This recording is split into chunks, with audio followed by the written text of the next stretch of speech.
Hello. We are pleased you have joined us today to learn more about a large-scale project that Round Lake Area Schools is working on. We will be sharing information with you today about the planning process for returning our kindergarten students into our district school boundaries. We will also learn about options being considered for the configuration of our elementary schools. The question we are trying to solve is, how do we bring kindergarten students back into the district? Our Teaching and Learning Department has been working over the past couple years to develop options for the return of kindergarten. In May 2022, we presented our initial analysis of options that could be considered to our Board of Education. The Board of Education asked several questions pertaining to the options being discussed and sent us back to do some additional planning. And so, over the summer, we did that. In October 2022, we went back to the board to share with them the additional information and also to present this executive summary. After engaging in a high-level analysis, both options provide opportunities for high-quality learning experiences. District administration is partial to the partner school model in returning kindergarten students from Pliviac. There's a couple of important initial items we want to note, and one of those is that extending the lease at Pliviac is not an available option. Lake Villa Elementary School is interested in selling the property, so we cannot extend our lease.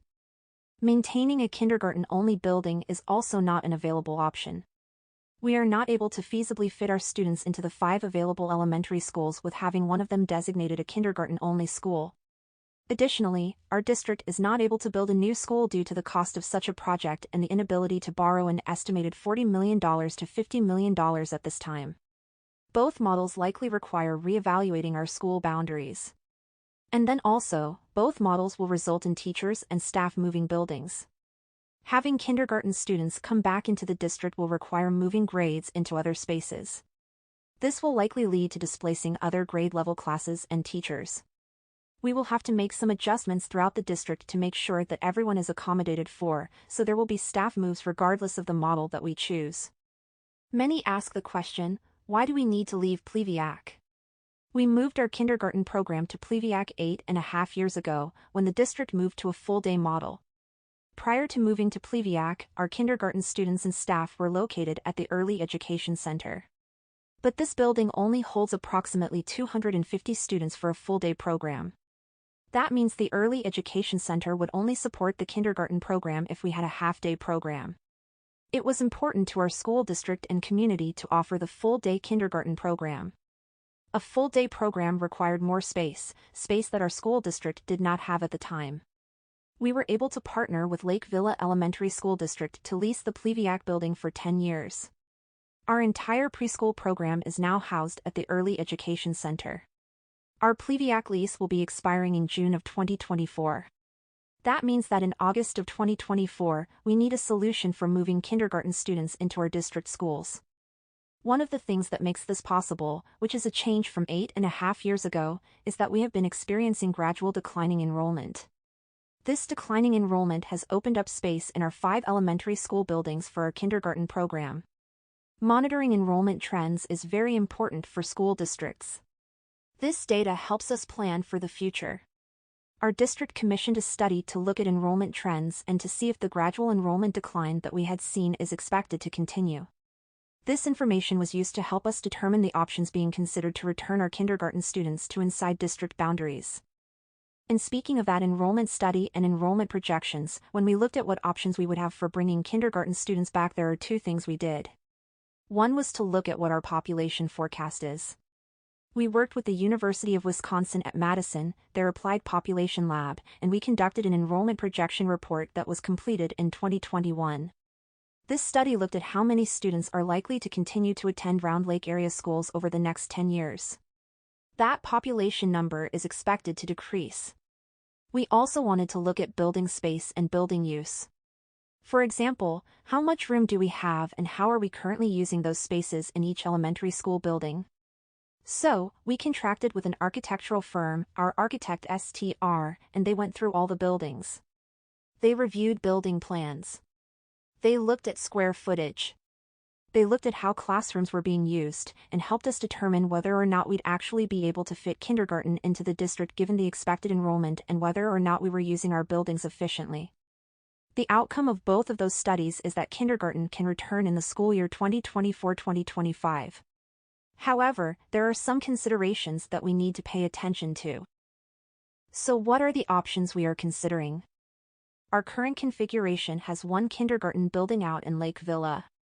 Kindergarten students attend Pliviac and then split up and transition into our 5 different elementary schools with grades 1st through 5th. Students then transition to the 2 middle schools and finish at the 1 high school. There is one elementary transition in our current model, from kindergarten to 1st grade. The first of the 2 options being considered is a K-5 model. This is the most traditional organization of elementary schools, the one that most people are familiar with. In each of our 5 elementary schools, we would house grades kindergarten through 5th grade. Then students would transition from 5th grade into middle school and then into high school. One of the differences in this model is that the elementary school transition is eliminated. Students stay in the same school for kindergarten through 5th grade. The second option we are considering is the partner school model, which is also known as grade level centers. This is not the most traditional model for elementary school, but it is a very common model. Many districts in the area actually have grade level centers. You can find them nearby in Fox Lake, Big Hollow, Gurnee and Mundelein. In our case, because we have 5 elementary schools, we would have 2 sets of schools we would designate as partner schools. We would have 2 buildings that are K2, and we would have 2 buildings that are 3-5. And then Ellis, which is our largest elementary school and can house up to approximately 700 students, would actually function as a school within a school. So it would house both K2 and 3-5 buildings in one. At Ellis, the K2 and 3-5 parts of the building would be physically separated. One part of the building would be for K2 programming and the other half of the building would be for 3-5.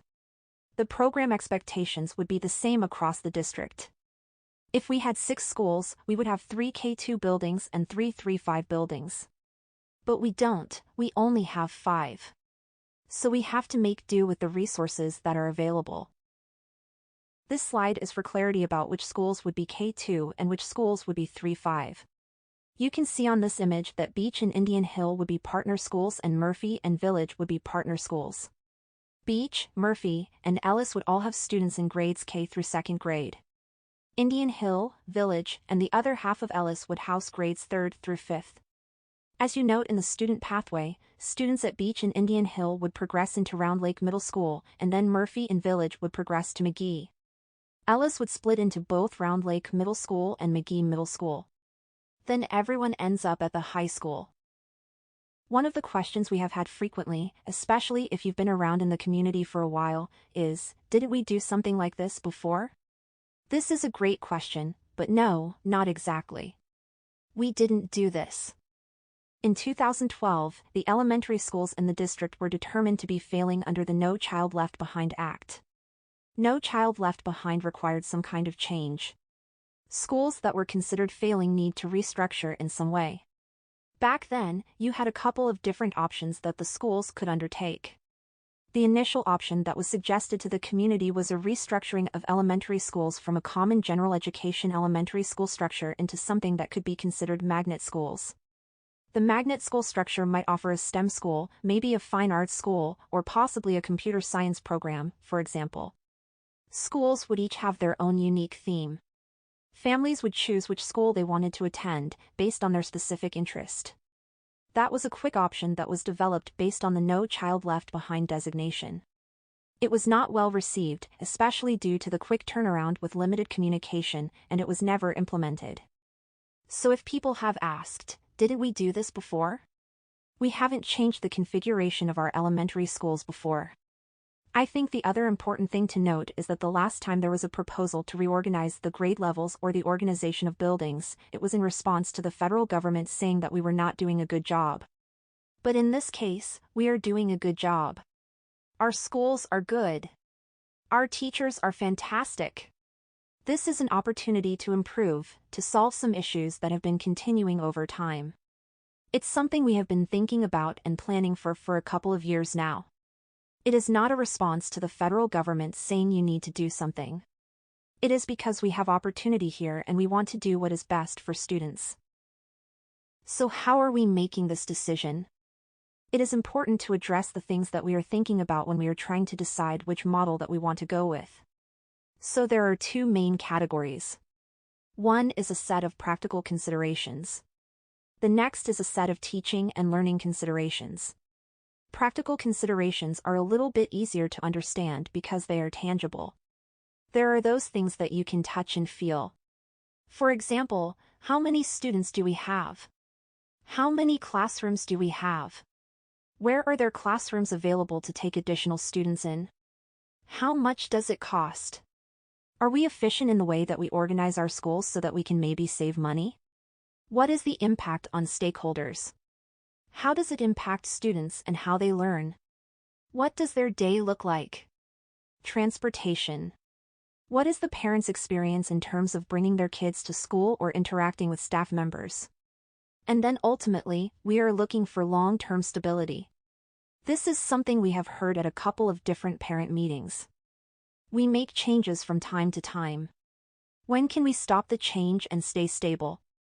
Is there a model that we can use that offers maybe a little bit more stability than the other that lessens the need for change? The other category is teaching and learning. This category is extremely important, but maybe a little bit less clear because it is not something that we can kind of point at. For example, what are our students learning? What is their experience like in the school? So we wanted to think about designing schools to best maximize student opportunities. Are we addressing their academic needs, their social needs, their emotional needs, and their behavioral needs? Are our schools designed to do that in the best way possible? Are we supporting our staff members, our teachers? Do they have an experience that is effective for them? The Board of Education has a vision for our district. Are we moving towards that vision in the work that we are doing? And, of course, equity. Are students having access to opportunities in one building that other students are having in another school? Are we able to promote equal support for all of our students? So we want to take a look at that as well when we are trying to consider which direction we want to go. Let's start with an example of these categories by talking about physical space. This example is pretty direct. In terms of the population projections and the work the architects did in looking at our classrooms, we had them tell us, how much space do we have? How much space do we need? If we are looking at each of the schools, the green line that goes across the top lists the elementary school, and it also says how many classrooms we have in each. For example, Beach currently has 20 classrooms. Ellis has 30. Indian Hill has 20. The rows below indicate how many classrooms are needed in each model.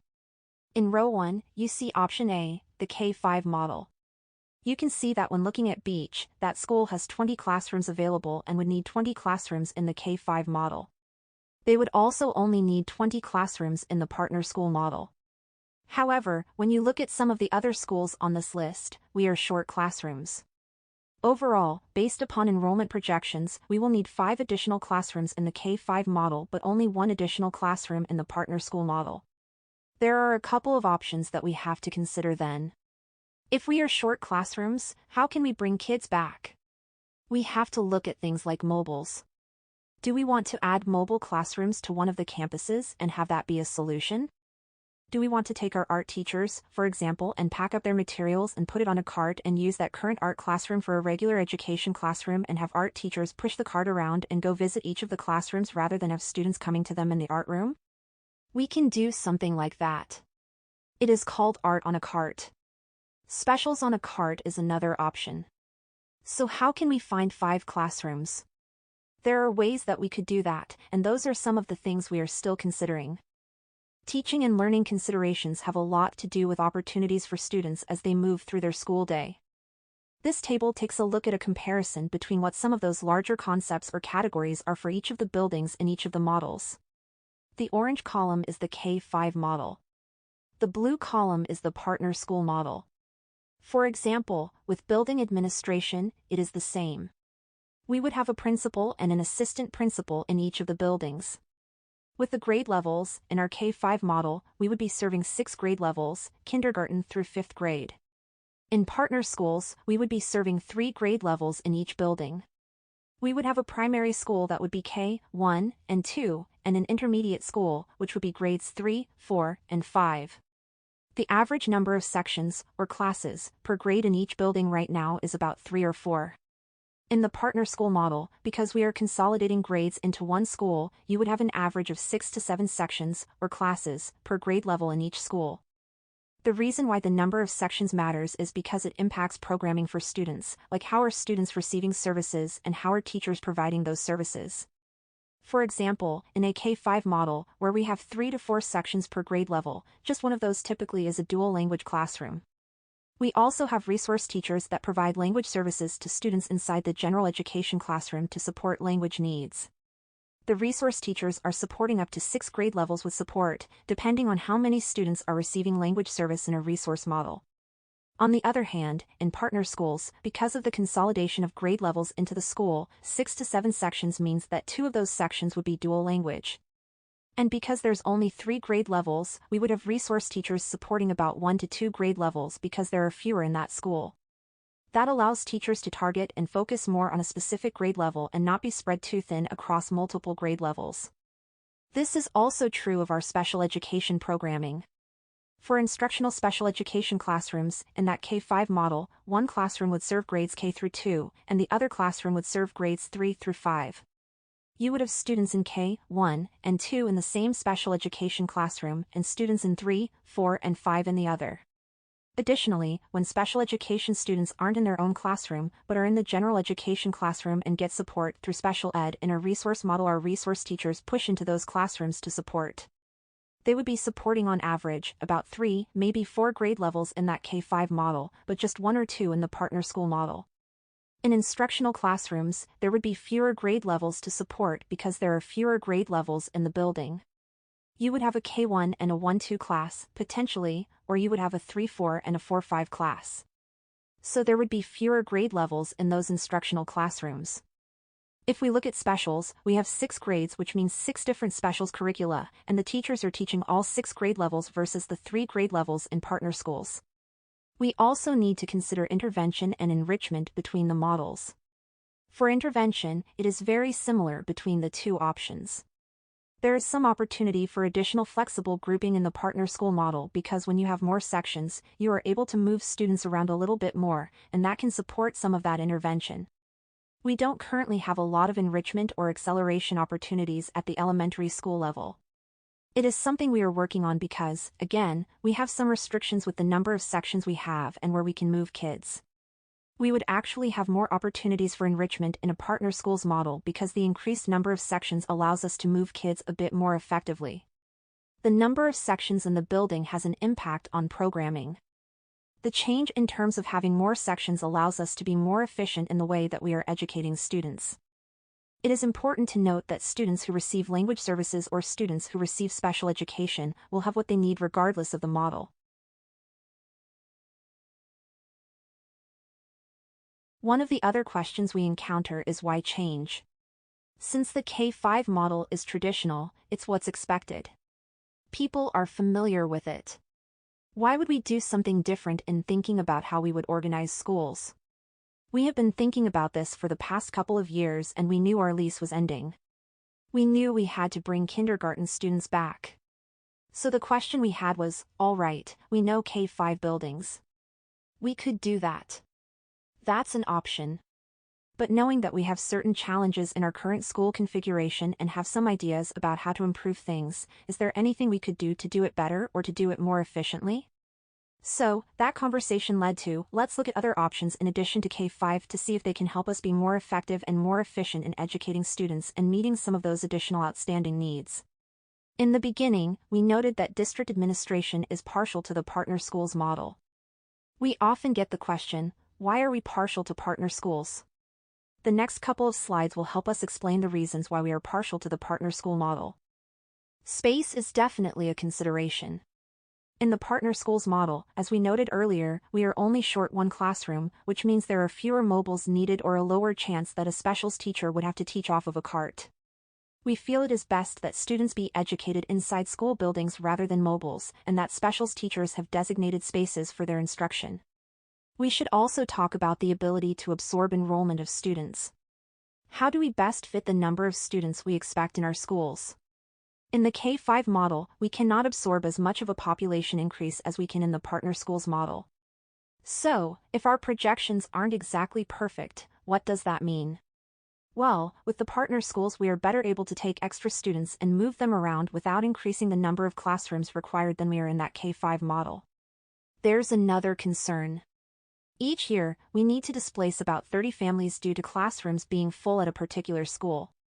This is something that we would want to fix. For example, let's say you have students in first grade and second grade at Indian Hill and first grade is full. Then you register and the first grade is full. What happens? Well, your first grader goes to another school in the district where they have room, and your second grader stays at Indian Hill. That happens about 30 times a year to families, and they have one student who attends a school in their neighborhood or home school, but their sibling has to attend another school because their grade is full. And that's a function of having fewer sections of each grade level at the building. So while in the partner schools model, we couldn't say that displacement would never happen, it would be less likely. In terms of use of space, partner schools give us a little bit more flexibility and opportunities than the K-5 model. Another area of importance is academics and academic support for students. We always want to have as many opportunities for students as possible. So when we're looking at how we can organize our space, we want to think about things like inclusion. What kind of opportunities do the students have to participate in all of the activities or all of the classrooms in the building? Another consideration is departmentalization. Departmentalization is when our 4th and 5th grade students split and have different teachers that teach different subject areas in 4th and 5th grade. So in 4th grade, you have one teacher teaching math, one teacher teaching language arts, and another teacher who is teaching science and social studies. Then those students move among the teachers. The reason we do that is a transition effort. Students going to middle school will be changing classes, and so we want them to start practicing that at elementary school in a smaller environment so that they get more prepared for middle school. Departmentalization is one of those transition tools that we use. But unfortunately, in the majority of our buildings, our language learner students aren't able to participate. And that has to do with the fact that we only have one dual language section at most of the buildings in 4th and 5th grade. So if there is only one teacher, that means that one teacher has to teach all 4 subject areas, and there's nobody for those students to rotate to practice that transition skill of moving classrooms and moving teachers. Our language learner students in that dual program don't have the option to participate in departmentalization. That's an example of a gap in the current system that we would like to fix. Academic support, targeted support for acceleration and remediation. Again, with the reduced number of grade levels in the partner school model, it allows us to focus efforts more efficiently on supporting students who are struggling and also supporting students who need some acceleration or enrichment because they're moving more quickly than their peers. This would also allow our special education teachers and language learner teachers to be more targeted and focused. We are looking to design that learning environment to focus on the age of the kids who are there. So in K2 or 3-5, we have a smaller range and it allows us to have a little bit more clear effort in how we're working with students at those specific grade levels. SEL or social emotional learning has always been a very important part of a student's experience at school. But during the pandemic, it became even more clear how important SEL really is, because our students needed a lot of support when they had more restrictions on their movement. They weren't able to access their peers as easily, or even their teachers for that matter. So, designing learning environments to support those developmental needs of students is something that we're passionate about and want to be able to do. Being able to focus on the grade level, focus on students' SEL needs, and then offering more opportunities for students to interact socially and in activities is important. So when you have a smaller group of ages, those students are more naturally aligned in terms of what they need versus a 5-year-old and a 10-year-old. So if we can help provide that, we want to be able to do that as well. The last section is transportation. In terms of transportation, we'd like to cover a couple of things before we start. There are a couple terms we will be using. I just want to make sure that we clarify those for everybody. A neighborhood school is the school you currently think of as your elementary school. It's the one that's in your neighborhood boundary. The partner school, on the other hand, is the school that your neighborhood school is paired with. So, in the previous slides, we identified that Beach and Indian Hill would be paired and that Murphy and Village would be paired, and Ellis will serve as its own partner school. Shuttle bus. That term is not for the bus that you typically think of as the one who comes to the bus stop and picks up your kids. This is the term for the bus that would actually move students between the partner schools. So, how am I moving students from Indian Hill to Beach or vice versa? We would use a shuttle bus for that purpose. So in looking at the K-5 model transportation, it's essentially what you're familiar with. Just add kindergarten. You will have one pickup time in the morning and one pickup time in the afternoon. You have bus stops, some people walk, some people have car rides. All of that would be the same as it is now. Instead of only 1st through 5th grade, it would be kindergarten through 5th grade. And kindergarten students would start and end their days with their grade level peers in grades 1st through 5th. One of the questions the Board of Education asked us to take a look at is how we can best support parents if we want to do this partner school model. How do we help parents, especially in terms of transportation? So we looked at a couple of different options. The one that we are discussing today is the shuttle option, which largely has the parent experience that we described for the K-5 model as being the same one drop-off location and time in the morning and one pickup location and time in the afternoon. You would still drive your student, or the student would go to their bus stop, would still get picked up on their bus, and then that initial stop is that neighborhood school. Then any student who needs to get to their partner school, they would get on their shuttle bus and they would be taken to the partner school. At the end of the day, we'd bring them back. So for parents, there is still one pickup time and one drop-off time each day. In terms of looking at school start and end times, we are in the process of working through those details and will share additional information once they are complete. The following video gives a basic visual as to what the shuttle concept as part of the partner school model would look like. Meet our friends. Billy is in 2nd grade and his sister Susie is in 4th grade. Anthony is in 4th grade. Maria is in 5th grade and has a brother Miguel who is in kindergarten. Under the Partner Schools plan, while all live in the boundaries for Beach Elementary School, only kindergarten through 2nd grade students attend classes at Beach. Susie, Maria, and Anthony need to get to Indian Hill, where the 3rd through 5th grade classes are offered. Let's learn about how they will all get to and from school each day. Billy and Susie ride the bus. Anthony walks to school, and Maria and Miguel ride in a car to school each day. To get to the right building, all of the students will start their day by traveling to Beach Elementary, since they live within Beach's boundaries. When the bus arrives, Billy will get off the bus because his classes are at Beach. Susie will stay on the bus and wait for the other kids that need to go to the partner school. Once our walker Anthony arrives, he will get on the bus with Susie. And when Maria and Miguel are dropped off, Miguel will go into Beach for class and Maria will join Susie and Anthony on the bus. While inside Beach, Billy and Miguel wait for their classmates who live in the Indian Hill school boundaries. Our friends Susie, Anthony, and Maria are on their way and even see their siblings' classmates going from Indian Hill to Beach. When they get to Indian Hill, they will join their classmates and everyone has a full day of learning. At the end of the day, Susie, Anthony, and Maria get on the bus and are driven back to Beach Elementary. Anthony gets off the bus and walks home. Maria gets off the bus where she meets her brother Miguel and they are picked up by their mom. Susie stays on the bus and is joined by her brother Billy, and the bus will drive them home. We would like to thank you for taking the time to review this important information. It is essential that families have a clear understanding of the models being proposed and recommended. It is equally important that we hear from our families about any questions or comments they may have. Parents are encouraged to attend the various parent presentations scheduled during the month of January so that we can discuss this topic in more detail. If you are unable to attend these sessions, we still want to hear from you. A Google form has been created and was included in your email from the district. Please submit your feedback and any questions you may have at this time. We will be using this information to create a comprehensive question and answer document for you. Again, thank you and we look forward to hearing from you.